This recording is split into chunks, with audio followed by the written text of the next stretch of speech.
So welcome back to the 32nd edition of the RCA Training Tip Show, where today I'm joined again by expert bike fitter Neil Stanbury, who's been fitting road cyclists for 10 years in conjunction with being a sports physiotherapist. In today's video, Neil is going to run through a complete bike fit, as in if you were to try and fit yourself at home, this is how you would go about it. And look, I've had a ton of requests on the channel from you, the audience, to do this video today, as many people don't have access to good bike fitters in their area, and also the COVID situation around the world has made things a little tricky. So Neil is going to run through a sequence of critical bike fitting touch points step by step, and while outlining each critical touch point, I'll provide info cards that will pop up here. So as Neil is talking about specific topics, so cleat position, saddle height, saddle fore and aft, and also handlebars, you can deep dive on those specific topics by clicking on the pop-up that comes on the screen here, and I'll also provide links to those videos below. Now, I do have some channel news to share with everybody, and I wanted to do that in this video today, but just sorting through some finer details. I'm going to share this channel news with you just after Christmas. And before we get into today's video, a few months ago I had a bit of a pipe dream to see if I could hit 100,000 subscribers on the channel before the end of the year. I know it's probably not going to happen, but they say Christmas is a time for giving, so if you get value from this video today, I know there's a ton of people out there that watch these videos that don't subscribe, please hit that subscribe button below, and let's get into the video. Yeah, you want this to be a 12-minute video? Yeah. 15 minutes max. Come back in 3 hours. This is a tough one to condense it down. So look, the massive amount of caveats at the start of this one. This will be a really oversimplified kind of process, which I guess by necessity it has to be, because there's, as a person who's trying to sort themselves out at home, it has to be overly simple. You just the degree of minutiae of things that we go into when you're there in my clinic for 3 hours, you're never going to be able to replicate that at home. But if you wanted to get yourself roughly close, yes. What I would suggest you do, you will need a stationary trainer on your bike, obviously. If possible, some form of video recording, because it's not ideal to rely just upon what you're feeling. Humans are, cognitive bias and self-awareness of body position and motion is not equal among everyone. Some people have got great body awareness and they can sense a 2mm shim under their right foot. And I met a bloke last night who couldn't feel the difference between no shim and a 14mm shim underneath his shorter leg. So, it's highly variable, how well the person will be able to sense it. So some form of video, even if it's just your other half with a camera phone, is worth doing. So there's three kind of areas, like basic areas where you want to break this down. You start with the things that you can control relatively easily off the bike, which is the shoe. Okay. So sort out the foot, the cleat position primarily, then the pelvis, then the hands, in that order. Yeah, and I don't always fit people in this order. If their drop is clearly 50mm too low or too high, that'll be the first thing I'll change, right? I tend to start with the biggest problems and work my way down to the smallest problems. But if you're trying to do it at home, a sequence is a good thing to be able to work through. First thing to do, roughly set your cleat position, right? If the cleat's too far forward on the shoe or way too far back or something like that, it'll throw off other problems up into the position which you'll be unable to rectify. And we can do this before you even get on the bike. So we'll use your little splice bit of footage from how I found your cleat position and set it and measured it on the day. But essentially, find the joint line between your big toe and the rest of your foot. Just stick your fingernail into it. Once you've found it, mark it with a pen. Use your right foot for this. If your feet are different sizes, don't worry yet. That's a bit too far beyond the scope of this video. Okay. But base it off your right foot. Find the joint line, mark it with a bit of pen, and then tape a cable end or a little bolt or a little section of a pen or something to it, so that you've got a lump which you can feel through the shoe. Slide the foot into the shoe, and then I put a bit of tape over the shoe and just mark it with a pen or a pencil. So you've then translated where your big toe joint is relative to the shoe, right? Take the cleat off the shoe, and I know the cleat is still on this one, but we're not going to dismantle your shoes for this. Take the cleat off the shoe and put it on a flat surface, right? So your shoe will be flat like that. Use a business card. Business cards are ideal for this because they're a set square which can bend to conform around the shape of your shoe. So stick it on a level surface, line it up with your mark that you've got and translate that mark using a pen. Just draw a line down on the tape that you've put on the shoe. Draw a line vertically down onto the sole of the shoe, and it'll come out somewhere there, right? Yes. And then use a ruler and figure out roughly how far behind that point the middle of your cleat position is. Now, Speed Plays have got a little line on the base plate. Shimano cleats have got a tiny little notch on the side of the cleat. You might have to show some footage there if you can find it of someone zooming in. They're a bit hard to find. And measure how far behind the center of your cleat is relative to your big toe joint. As a rough rule of thumb, if you've got a size 38 foot, aim for 10 millimeters. If you've got a size 40 foot, aim for 14 millimeters. If you've got a size 42, which a lot of people have, that 42, 43, 44 range, aim for about 15, 16, 17 millimeters with the center of the cleat behind that mark, right? Don't worry about the rotational position yet. It's beyond the scope of the video. Okay. Even the lateral position is something that's not easy to, it's all about Q factors and so forth. So Yes. a bit beyond the scope. Set them up the same unless your 2 feet are totally different sizes, in which case you may want the left and the right one to be staggered as a test. If your right foot's 5 mil longer than your left, you might want to try running the right cleat further forward on the shoe by 5 mils. You can try it both ways. Half the people with a foot size difference will function better with their cleats staggered and half of them won't. Yeah, so it's worth trying both ways just to see what the symmetry sensation is like. So once you got the cleat 4.5 position roughly right, rig up yourself on the bike, clip in, have a bit of a pedal. The seat height and the setback are the next two things to look at. The center of rotation of the crank here, and your pedal's going around like this. How high and how far back behind the bottom bracket do you want the saddle to be? This is one of those tricky things. A good way of doing it is to set the seat height with a combination of two things. One is using the techniques that we described in that seat height video. Lowering the seat and to a very low position and then creeping it up until the pedal stroke starts to feel a bit choppy and strange on one of your legs or both of the legs, and then just come very slightly below that. On the video that you're going to shoot, with your iPhone or your camera phone, you should see a smooth, controlled leg extension. You don't want to see the person's knee or your knee. Yes. You don't want to see your knee chopping at the bottom of the stroke and losing control of the stroke. You want to see a smooth motion of the knee back and forth, sort of almost like a metronome. You want to see a smooth transition of the quadricep pushing down, extending the knee and the glute, and then the hamstring just controlling the bottom of the stroke smoothly, and the transition between those two things should be smooth. If it starts to get choppy, the seat is probably too high. So you want to stay just a little bit underneath that. Now, mixed into there is the setback. If the seat is too far forward, and this is a hard one to judge because you don't know where the front end is yet. If it's way too far out, the seat will feel like it's way too far forward and all this kind of stuff.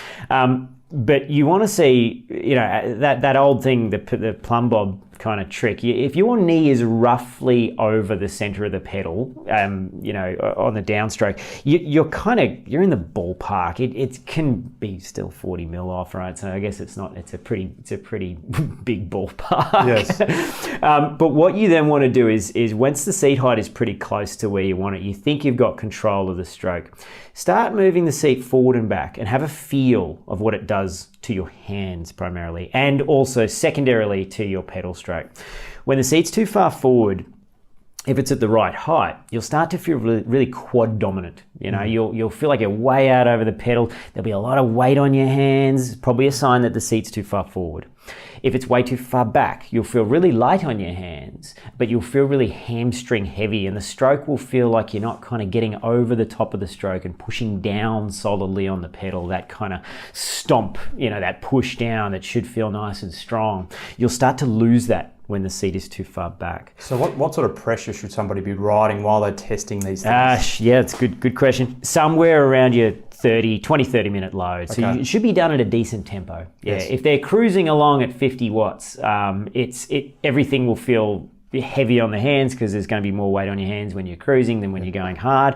You should be pedaling at a decent clip when you're doing this, yeah? And bear in mind, you move the seat back, the seat is getting further away from the crank. So as it goes back, you might feel, the pedal stroke feels a bit choppy again. I have to lower it a bit, yeah? Or if it goes forward, you might have to raise it a little bit. And somewhere in a diagonal kind of plane there, you'll reach hopefully some kind of equilibrium where the weight to the front end feels not too bad. You feel like you're getting over the top of the pedal stroke quite well and pushing down quite strongly, but you've also got full control of the stroke, and you feel at a decent load, you feel like there's a bit of hamstring load going on through the bottom section of the power phase of the stroke. The hamstring is controlling the stroke quite nicely, and you feel like you're in balance. There's no number that you can use. You can't say, oh, I'm this tall, my legs are that long, this is the number where I'm going to start. Just start with the seat low, creep it up like we spoke about in the other video until it feels roughly right, and then start varying it. And trust in your judgment. You know, you go forward and you feel too heavy, you're probably too far forward. You know, if you go back and you start feeling strange, like you're not over the top of the pedal on the downstroke at that 3 o'clock position, you're not pushing down strongly, it's probably too far back. So trust in your judgment and use the video of yourself as well. If you stick it up on a big screen and you go, wow, gee, I look way forward, I've got my elbows locked, heaps of weight on my hands, the seat's probably too far forward. Yes.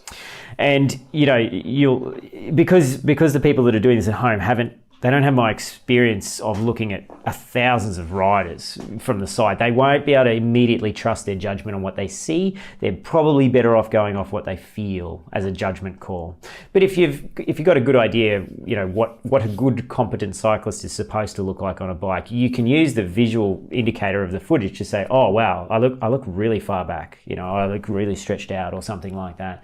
But that's fraught with danger, because what looks good to one person might look bad to the next, and so forth. And that kind of visual ability to troubleshoot a position based upon what it looks like in the first 30 seconds of looking at a person is something that takes a lot of experience. So yeah, it's probably best to go off what you feel, but also then verify that on the footage. So you've got a situation where you've got your seat height and your setback roughly right, and we're talking 5mm ranges. It's pretty close to where it should be. The cleat position's pretty normal, everything's going well, you're feeling pretty good. At this point, you then judge the hand position, right? So you will have hopefully found a situation where your torso, with everything in roughly the right place, your torso is nicely balanced at that 20-minute load.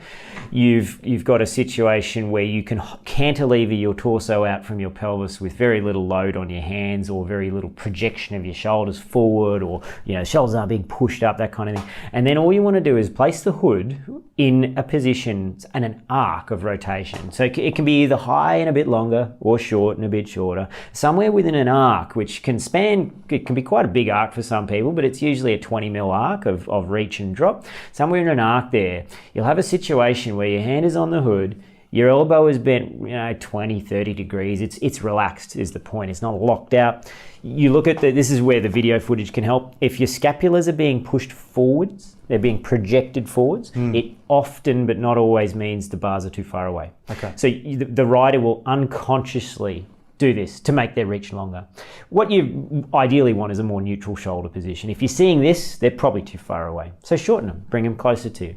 Once you start to see the weight and you feel the weight come off the rider's hands, their elbows are starting to bend at that 20-minute threshold load, then start varying the height of the bars. You know, don't be afraid to just go down, just drop it all the way down and see what it feels like. If you drop it all the way down and you think, oh, geez, I've got a lot less weight on my hands there, don't immediately assume that having the bars low on the bike, on the front of the bike, is more aggressive. Let's say that you've got short legs, and you might need very little seat post extension out of the frame because your seat height is quite low. If you've got short legs and a long torso, you may need to run the bars slammed on a race geometry road bike with possibly even a 17-degree stem, just to get a reasonable amount of drop to the bars. If you're highly flexible, there's a pretty good chance you're going to need drop which will exceed 100mm, you know, with the highest point of the seat down to the center of the bar. So don't be afraid to drop it right down and just try it. If it feels lighter on your hands and balanced and happy, and your shoulders are relaxed and your elbows aren't, you know, locking out, there's no reason not to ride like that if it's comfortable. So the drop number, you know, how high the bars should be relative to the seat, it varies dramatically. And you can't say, well, I'm this tall and I'm that flexible, so I need 120mm of drop. It varies too much. And arm length varies. So look for the weight on the hands. Look for the shoulders to not be projecting out. If they're projecting up it often means that the bars are too high because you're trying to sort of unconsciously drop your torso down between your shoulder blades. If you're really just heavy on the hands and they're pushing back, it often means the bars are far too close to you, right? So play around with the front end, and you know, if you find that you feel more comfortable riding in the drops, it's probable that the bars are too high. So don't be afraid to drop them down.